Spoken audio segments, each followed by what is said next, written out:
জয় গুরু বন্দে পুরুষোত্তমম। একজন এসে বললেন, সবাই বলছে মন্দিরের রংটা খুব মিষ্টি হয়েছে।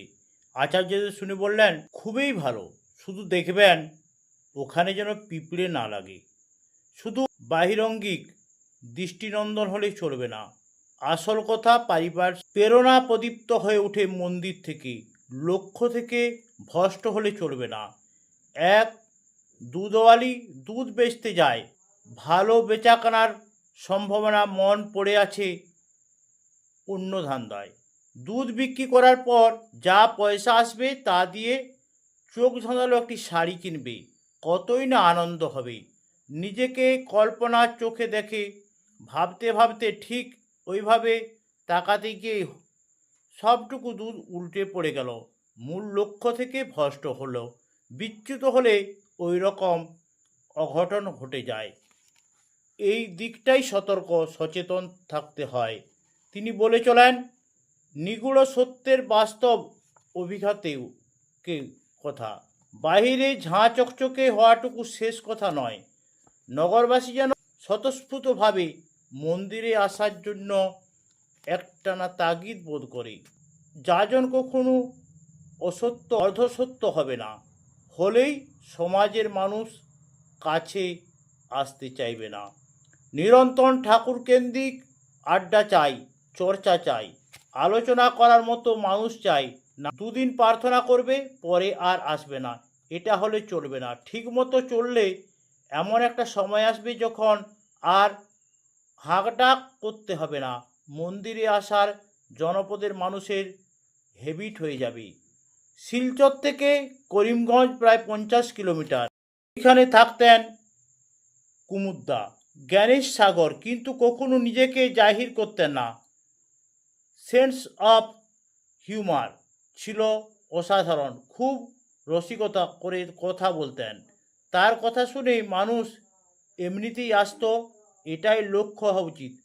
নজর রাখতে হবে সব দিকে, মন্দিরে রোজ ঝাঁট দেওয়া হচ্ছে কিনা, নিয়ম করে ভোগ নিবেদন করা হচ্ছে কিনা, মন্দিরে প্রণাম বাক্সে অর্ঘ্যটা প্রতিদিন ঠিকমতো গোনা হচ্ছে কিনা, দৃষ্টি রাখতে হবে সেদিকেও। পুরোহিতদের ঠিকমতো কদর করছি কিনা, সব দিকে দৃষ্টি রেখে চলা চাই। একটা মন্দির তাদের পিস অফ মাইন্ড এনে দিতে পারে মেডিটেশন চর্চায়, মন্দির জীবনের উদ্দেশ্যকে চেনায়, সেবার উদ্বুদ্ধ করে তাদের। এর জন্য চাই সংকল্প, বাইরের আয়োজনের পাশাপাশি আত্মনয়নে অঙ্গীকার। মন্দিরে বসে আড্ডা দেওয়ার একটা জায়গা থাকলে খোলা আকাশের নিচে এসে বসে গুরু ভাইরা ইষ্ট প্রসঙ্গ করতে পারেন। নতুন নতুন আইডিয়া চাই। গতানুগতিক গড্ডল প্রবাহে মানুষ এক সময় আকর্ষণ হারিয়ে ফেলে, তেমনটা যেন না হয় সেদিকেও দৃষ্টি দেওয়া প্রয়োজন। ছাত্র যুবরা মন্দিরে কার্যক্রমে নিয়মিত যুক্ত থাকার মধ্য দিয়ে তাদের ভিতর নতুন নতুন উদ্ভাবনী চিন্তা এবং কর্মদক্ষতা বিকাশের পথ খুলে যায়। নিয়ন্ত্রিত যাপন তাদের সহজাত হয়ে ওঠে। কাজ করতে গেলে ঘাত প্রতিঘাত আসবেই, সেই জন্য অভিমান করে বসে থাকলে চলবে না। যে আমাকে মর্যাদা দিল না, সেই সব ভেবে থমকে থাকলেও চলবে না। মনে রাখতে হবে আমাদের একমাত্র লক্ষ্য ঠাকুরকে খুশি করা। মনে রাখতে হবে এই সময়ের ছেলে মেয়েদের চিন্তাভাবনা বেশ আলাদা। সেই মানসিকতার সঙ্গে সামঞ্জস্য রেখে তাদের উদ্বুদ্ধ করে তোলার মন্দিরের সঙ্গে যারা সংশ্লিষ্ট তাদেরই কাজ। আমি কোনো মন্দিরের সঙ্গে যুক্ত আছি সেটা বড় কথা নয়, আসল কথা আমি ঠাকুরের সঙ্গে যুক্ত আছি কিনা। পরিচালক যদি ভাবেন আমি একাই সব দায়িত্ব সামলাবো, সেটা হয় না। আলাদা আলাদা বিভাগ করে দায়িত্ব বন্টন করে দিতে হবে, সমস্ত হিসাব যেন স্বচ্ছ থাকে, কোনো রকম সন্দেহের বাতাবরণ যেন দেখা না দেয়। এখানে যদি কোনো কেন্দ্র করা যায়, কিভাবে করতে হবে সেই প্রসঙ্গে কথাগুলো বলছিলেন আচার্যদেব।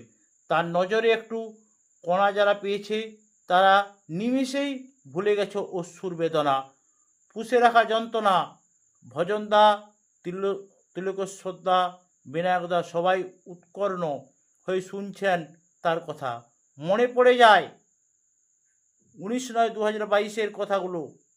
তুমি একটা বিল্ডিং বানাতে পারো, কিন্তু সেটা মন্দির হবে না, দেবালয় তাই, যেখানে গিয়ে মানুষের দেওয়ার ও করার প্রবৃত্তি জন্মায়। মন্দিরে স্ট্রাকচার পুরনো হয়ে গেলে তাকে আবার নতুন আদল দেওয়ার একটা প্রয়াস থাকে তার, ভেঙে আবার নতুন করে গড়া। দীঘা, বর্ধমান এমন অনেক সৎসঙ্গ বিহারে এরকম পরিবর্তন হতে চলেছে। দক্ষিণ 24 পরগনা বানতলা থেকে যারা এসেছিলেন তাদের বললেন রিমডেলিং করার কথা, সিঁড়ি ভেঙে নতুন করে আবার গড়তে, একেবারে ঢালাই করে তবে কনস্ট্রাকশন। মাস্টার প্ল্যান দিয়ে এসেছিলেন তারা, সেখানে পেন্সিল দিয়ে একে সামান্য দু একটা পরিবর্তনের কথা বললেন। ডানকুনি মন্দির থেকে কিছু গুরু ভাই আসছেন, তারা জানতে চাইছেন ডানকুনি জমিটার কি হবে। আচার্যদেব বললেন রেকর্ড কিন্তু বলছে ওই জায়গা পুকুর বা ডোবা বুঝিয়ে তৈরি করা হয়েছে, জমির নেচারটা বুঝতে হবে। ওখানে বড় মন্দিরের কথা এখনই না ভেবে একটা উপাসনা কেন্দ্র করা হোক। ওখানে রটনি লালদা বলে একজন ছিলেন না, চমকে যায় তার নিখুঁত স্মৃতি দেখে। গঞ্জাম থেকে প্রায় 90 জন গুরুভাই এসেছেন, কারো হাতে নির্মণ মন্দিরের খরচা, কারো হাতে নকশা। তাদের তিনি বললেন মন্দিরে দুবেলা প্রার্থনা, মানুষজনের উপস্থিতি যাতে বাড়ে সে ব্যাপারে তৎপর হওয়া দরকার। আগে ঠাকুরের সঙ্গে মানসিক আদান প্রদান করা দরকার।